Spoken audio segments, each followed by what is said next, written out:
What's up, everybody? It's Lukey, your good friend, and I'm filling in for Jason Langendorf, who's on assignment tonight. But we got the legend Anthony Cox in here, a hall of everything in Australian boxing, and also a contributor at the Good Fight. Anthony, thank you for joining me after this big fight. No worries at all, Loki. Good to see you. What do you think about this reaction of Tszyu beating Errol Spence tonight?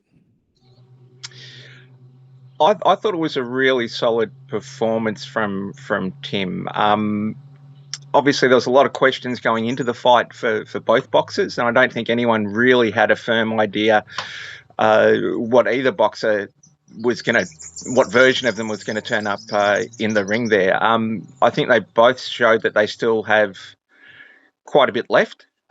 Certainly, maybe not to the levels they were a couple of years ago, sort of 3-4 years ago. But they certainly both showed up to fight. Spence did. I had reservations about Spence after 3 years off, coming in at 160 pounds, sort of how committed he was to the fight. And even though Tim sort of down the stretch in the back half of the fight kind of beat the fight out of him to a large degree, I thought he certainly turned up to win and had prepared the best he could at in his mid to late 30s to get the job done. What do you think the story of the fight was for someone that didn't watch this? That's a very interesting question. I'd have to say sort of redemption for Tim Tszyu. He had that really rough run where he lost uh, 3 out of 4 fights, and he actually looked like he really regressed as a prize fighter during that period. So he loses to Spence today, and his career very much at the top level would have been seen as on the scrap heap. So I think proving the doubters wrong, and showing that he's still got enough left to give. And if he wants to continue campaigning at 160, which isn't exactly the deepest division, there might be more world title opportunities for him in that weight class. You wrote an excellent story this week. What do you think about the Jeff Finich element to this fight moving forward? Once again, I think that's another big storyline to the fight as well. Just how Jeff was able to motivate Tim between rounds, which is, I think you could see a really good chemistry between them, which is something you're never quite sure of when boxers change trainers. But I thought that dialogue between the two, and Tim really engaging with Jeff in the corner, and understanding those instructions was a big part of that sort of success there. Certainly Jeff revving him up and getting him to really put the foot down, which is obviously Jeff's a great motivator, and that's what he likes to see out of his boxers. It would have been really interesting if the fight had gone the other way, just what would have happened with that partnership, and where it could have potentially gone, if it was going straight down the gurgler or if they would have stuck with it and tried to work on things further. But I don't think Tim ever needed, or sorry, he was never going to change his style. It was just about how he applied that style. And I think Jeff showed that he was able to get the best out of Tim and with what Tim had to give. What about your thoughts on that relationship? Because I'd really like to get, I guess, an outside perspective from someone who's not sort of so close to the action in Australia there. I'm such a novice when it comes to Australian boxing. Like I told Zach that Big Nasty's my number one guy in Australian boxing. He takes guys into deep waters and 4 round fights. Love Big Nasty. Um, I remember Jeff as a fighter, but I have no deep relationship with him as a coach. And he just would kind of come up as like a quirky older fighter who sounded kind of negative around him, but I didn't have this deep connection. So I feel like I'm more fascinated about your opinions because it was more so kind of like it. My interpretation as a U.S. person that likes boxing was it always felt like his opinions were kicking Tim when he was down. That was me looking on the outside in. Now that they've had some success, which there's also a devil's advocate to me, is this just the perfect opponent? Is it really like a match made in heaven, or was this the perfect situation? Jeff was kind of like a gritty, tough, come forward guy. physical guy. It felt like he brought those elements out of Tim, but I do have some reservations about what the strategy component would be against like an elite level fighter that maybe could limit some of that. So, I mean, I think it's a good mix, but then I'm not willing to like throw him a party and say this is it, you know. And I also would like to throw a caveat that it seems like Tim Zoo's whole career is chaos. It doesn't seem like he stays with teams consistently. So I'm also kind of looking at history as a context for me. And I know I'm doing the terrible narrator thing where I'm rambling, but I feel as though I'm waiting for drama to come with Tim. And it like, you know, it always feels like something's happening. So I'm reserving my judgment, and I'm kind of deferring to you because I view you as one of the best Australian writers ever. So I'm just fascinated by your opinions, but those are my thoughts. Sure. Look, I mean, you're absolutely right about the chaos that's been um, throughout his various camps for the last few years, and just around training and managers, and legal battles when he's split up with different teams and things like that. So there certainly is an element of that, and I often think that some sports people can be in their makeup to need that sort of chaotic environment. That if things are too calm, that maybe it doesn't get the best out of them. It doesn't feel right to them. And I do certainly wonder, uh, in Tim's case, whether he sort of needs um, that sense of chaos all around him, to maybe get the best out of him. I don't know. In terms of the matchup, maybe flattering to deceive. Uh, I think that's a fair point to make. I think Errol's style was in a sense perfect for Tszyu, who's I guess a stalking counterpuncher. And Errol was always going to be um, throwing shots and coming forward there. Fennick has always shown himself to be an excellent conditioner of his boxers and an excellent motivator. The tactical side, particularly for boxers who don't mimic his own style, he's sometimes looked or certainly sounded in the corner like he's sometimes been left wanting, just in terms of providing the right advice at the right time. I think this fight, everything really went perfectly for them. It sort of dovetailed and it came together nicely. But again, it's only a sample size of one. We really have to see what happens in a fight where Tim does get into trouble, whether that's a cut or gets dropped or gets rocked, because really after the first 4 rounds, maybe 5 rounds, certainly by the middle rounds, Tim seemed to have full control and had the ascendancy in the bout, and never really. Errol might have had some better rounds in there, but it all very much looked in hand with Tim from that point on.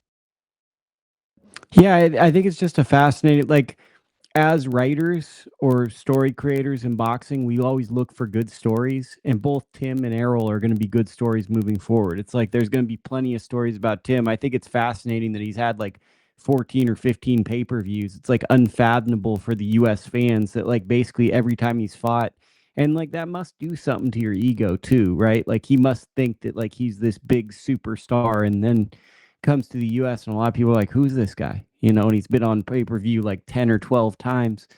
Uh, Another question I have for you, it says in the chat, they brought up that Spence said in the ring he retired in the post fight. Wonder if he'll stick to it. it the parallel Zach brought up to me was great podcaster was the Jeff Horn moving up in weight from welterweight to middleweight. I couldn't unsee that tonight. That like Spence kind of underestimated like weight classes like mattering.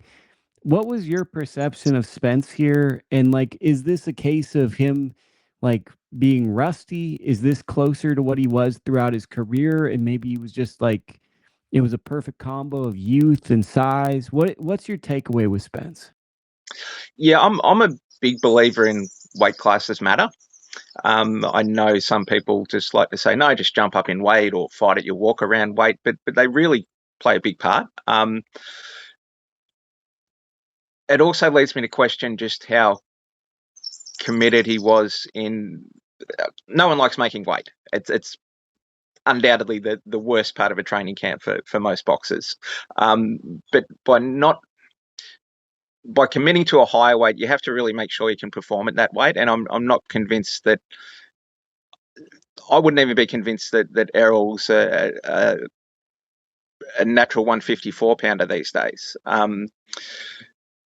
There was a lot of talk that Errol's, when he was on his way out here, he's naturally a big guy. I heard people saying he was actually going to be bigger than Tszyu.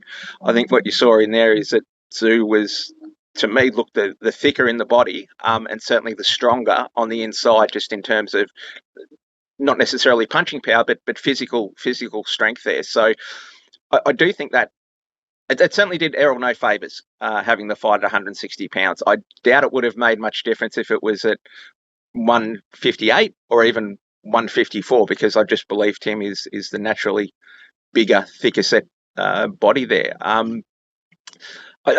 kind of get the sense that, despite saying that, Errol got the most out of what he's got left for this fight. I don't think we could have really expected too much more from him. And I think anyone who does is probably underestimating what 3 years out of the gym can look like. And I know that Errol would have got a very healthy payday to come out here. I don't think he sort of rolled over, but when you're at the tail end of your career and those questions are being asked in the ring, it's sometimes hard to find that little bit extra to give, because sometimes you just don't have it.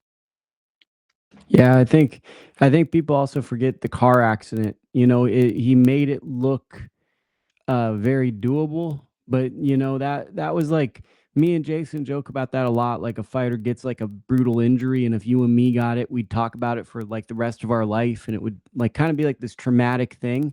But then, like, you expect a fighter get their jaw broken, finish a fight, and then it not to have any impact. And with Spence, it looked like a Hollywood movie crash, and it's kind of followed him. And I feel like a lot of people are like, "Oh yeah, that happened a while ago. It shouldn't affect him," but like, that's the type of stuff that stays with you. And I can't help, I wouldn't say that it changed the Crawford fight, but I definitely feel like it shortened his career, and it definitely has some more impact to his career that I think people give credit.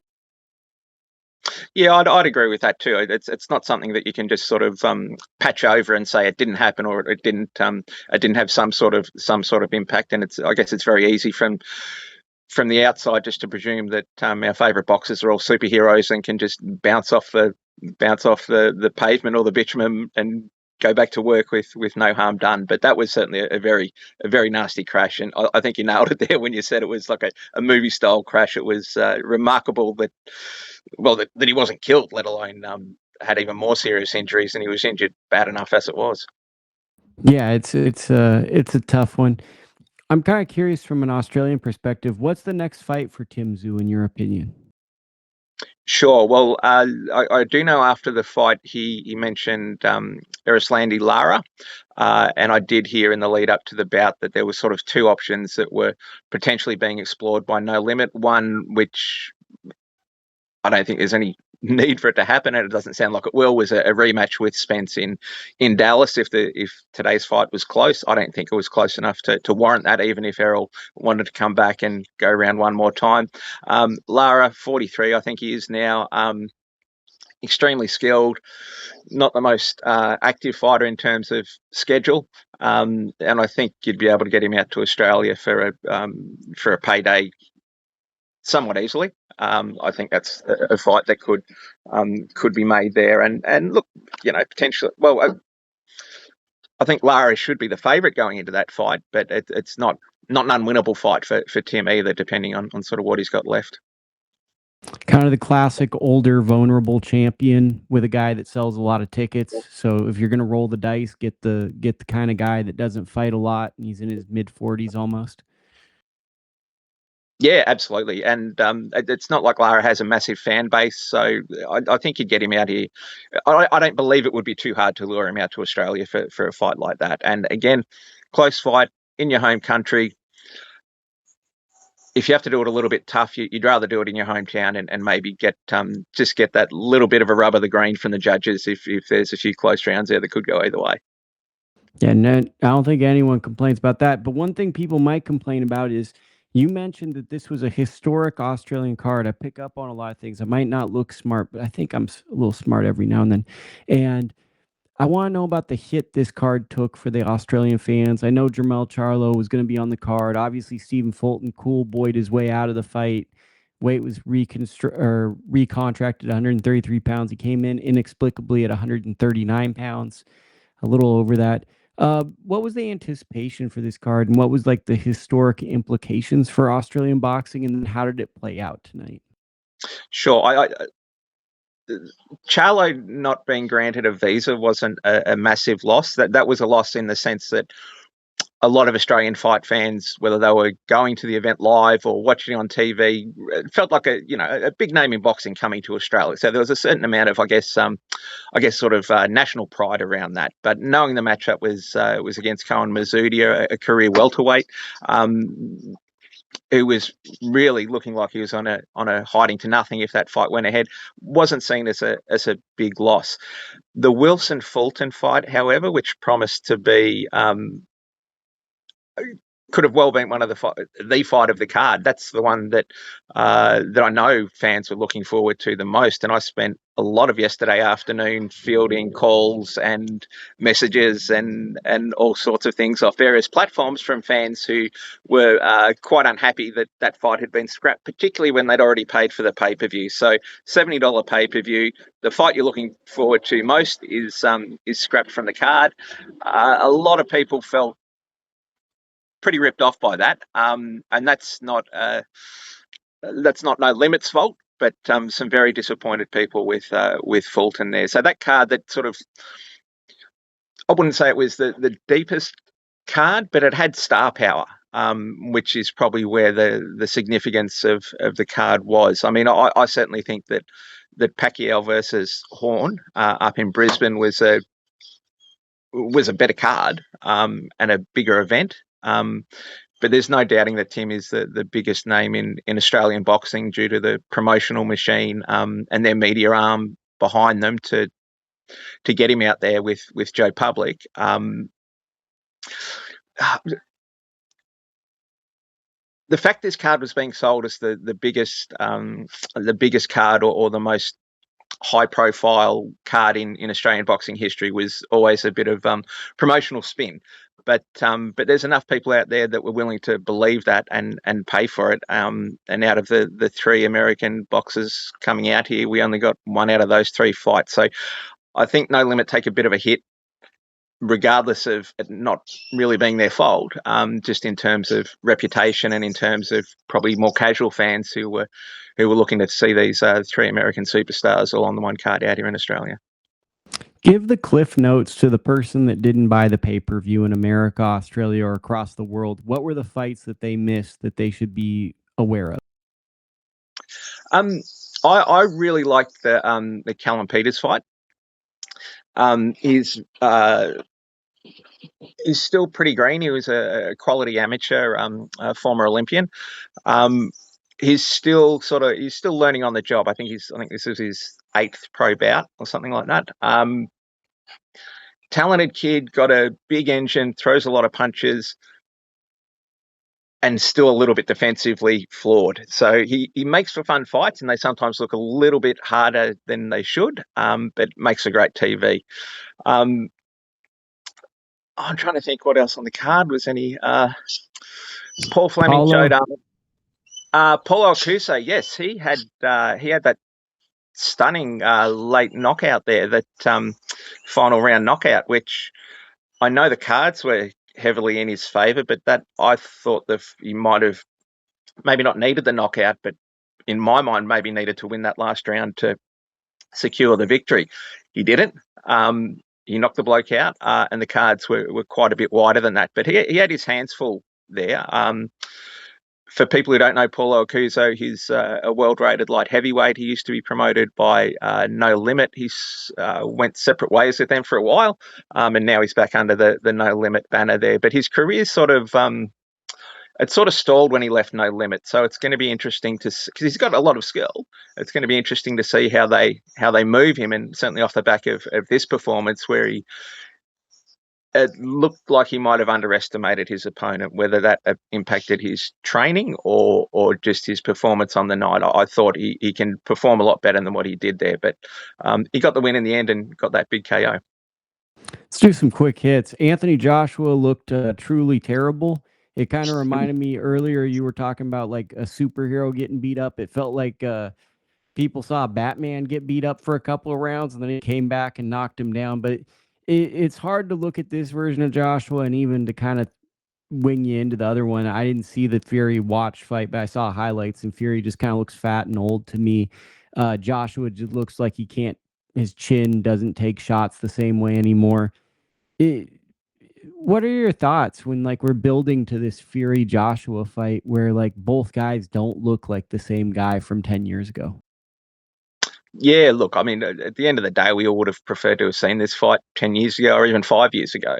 Um, what you want, what you get in boxing, really the same thing. That said, two washed up older guys at heavyweight having a punch on, maybe their careers are sort of evenly poised at this stage. So it might still be a fun fight, even if the skill level is greatly reduced. Okay, I'm gonna ask you a deep question. It's not that deep though. Is Pranga gonna live off of knocking down Joshua and it could have been his greatest night, or is it gonna haunt him? Do you think it's gonna be a good or a bad thing moving forward for him? I can I sit on the fence and say good and bad in two separate ways? I think his because he wasn't even rated even half a shot of having a good performance, let alone knocking down Joshua or even coming close to winning. I think that his stock definitely goes up because the expectation, the bar was set so low in him as an opponent. So I think he takes a big tick next to his name on that front. In saying that, is it going to make it harder for him to get fights going forward? Well, you'd have to think so because on paper he had no right to be sitting AJ down. So it might be a bit of a double-edged sword for him. Well, what are your thoughts anyway on that, Lukey? I think there's two guys that have really good names, Agat Kabayel and Moses Atama, and I feel like they're both trying to say this is their heavyweight era, and I think they would love to annihilate Pranga just to be able to say, look at what I did that Joshua couldn't do. So I think that he's going to get at least one of those fights where a guy goes, look at me, just do something Joshua couldn't. He got hurt by this guy. I'm not going to do it. And my gut feeling is guys that have a magic night, the magic kind of disappears. You know, they don't bring the black hat with them multiple nights. And it feels like this was his special night and it just didn't work out. And he's going to get some opportunities from it probably, but I don't think we're ever going to see this again.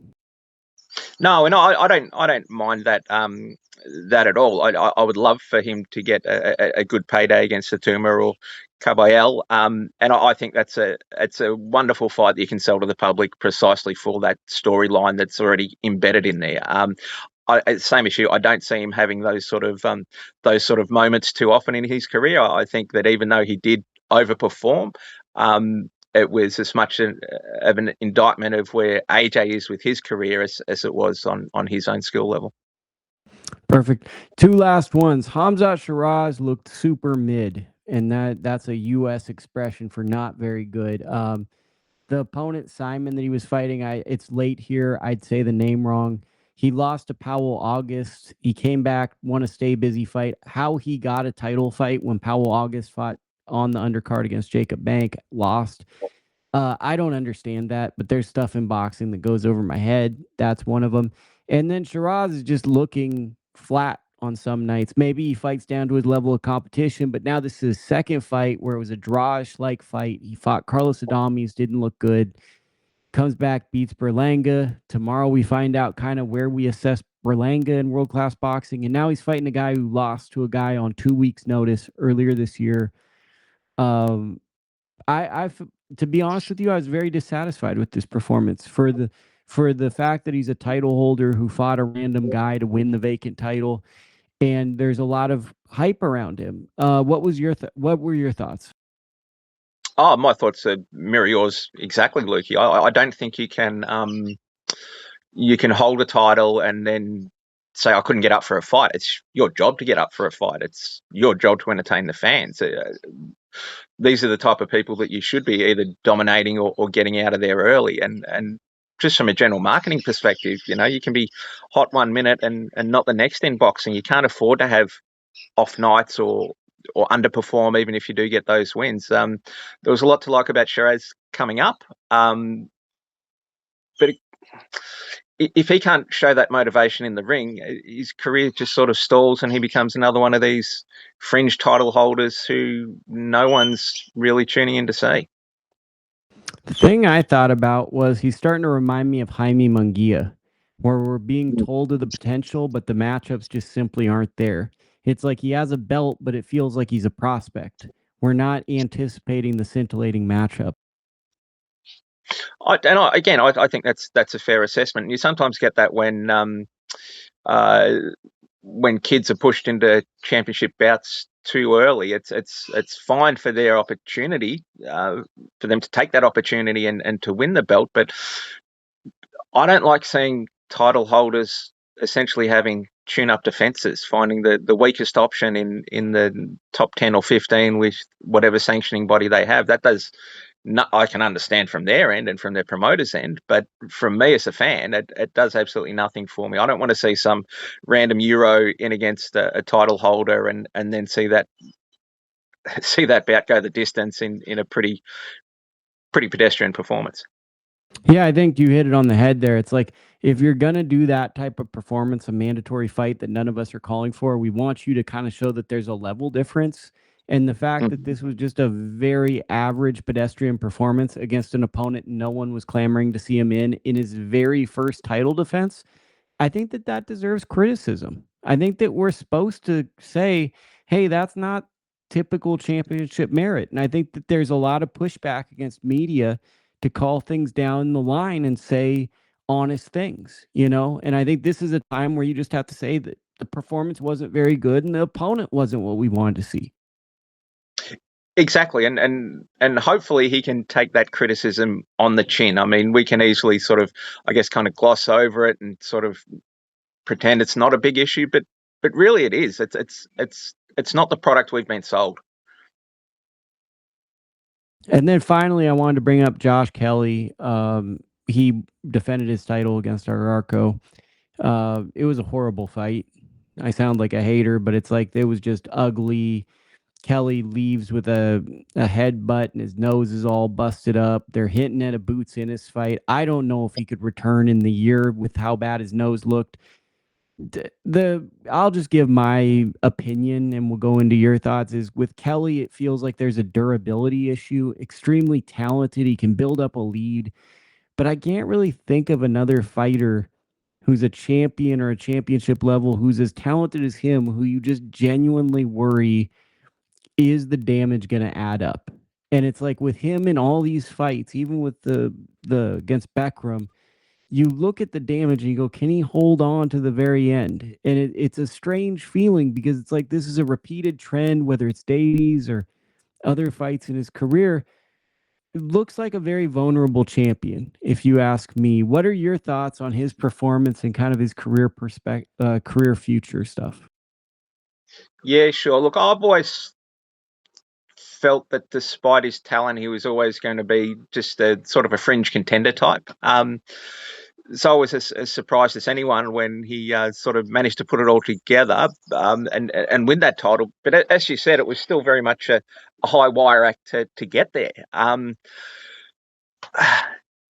don't see him sticking around at the top level for too long. I think that sort of durability issue will come back to haunt him, and I think it'll take some pretty clever matchmaking to maximise his time at the top there by his promoters. Well, that's just about our show, but there's the good thing at the Good Fight. You wrote a wonderful article, "The Brawl at the Sydney Opera House." I loved that story. I'd like maybe a little bit of a Q&A, if you will, because I know that there's some backstory with that. And I also wanted to ask you on behalf of our wonderful readers what you got cooking for this week that people are so eager to read. Sure. What I've got on the boil this week is had a chat to Floyd Masson, the cruiserweight contender, Australian-based Kiwi, who fights David Nyika in an IBF eliminator on August 8th. So that fight's just around the corner. I had a really good chat to him about sort of how he got into boxing, a bit of an origin story, and a few other nice little angles with that yarn there too. He's a very quietly spoken, interesting guy who's had a couple of losses, but a really talented boxer who prefers to brawl instead of box. So he's an entertaining fighter in the ring, and an interesting character too. Brawl at Sydney Opera House, that was the lead chapter of my book that came out earlier this year, The Brawl at the Sydney Opera House and Other Aussie Boxing Yarns, all about some of those great stories from the 70s and 80s that happened out here in what was very much the Wild West of the sport during that era. And I'm very glad you enjoyed reading that one. There's some great memories of that fight from the three protagonists, if I include the referee Sharky Raymond, along with Alex Temelkov and Kenny Salisbury, who ended up in an all-in brawl at the Sydney Opera House, the first and only time that that institution hosted boxing. We were never invited back as a sport. It ended in quite messy scenes, but very funny story around there. So I'm glad you read that one and enjoyed it. Of course. Just some housekeeping. Tomorrow we will be back for the post-fight show for Zuffa Boxing. Edgar Berlanga against Stephen Butler. I will not be here. Jason will be back, and you will be able to hear a bunch of opinions. If you want to read, in my opinion, the most interesting stories around boxing, you go to thegoodfight12.substack.com. You can read Anthony. Every now and then you can read me. You can hear me. It's just a great place to go if you're a boxing fan. And guess what? It's very affordable. $10 supports independent journalism. You can get a yearly subscription. You can go month to month. You can do it however. But what your money does is it helps independent journalism in a time where we need independent journalism, because I think people are scared to speak their minds. And as you heard on this show, we just say what we think, and that is largely crowdsourced because of the people who tune in and enjoy our content. So that is the show. Anthony, do you have any more thoughts that you want to share with me? No, I just like to say thanks for having me back on here, and everyone support the Good Fight. There's we're one of the few independent media outlets out there covering boxing, and I think the quality of our content is second to none. I agree. So, okay, tune in tomorrow for more post-fight stuff.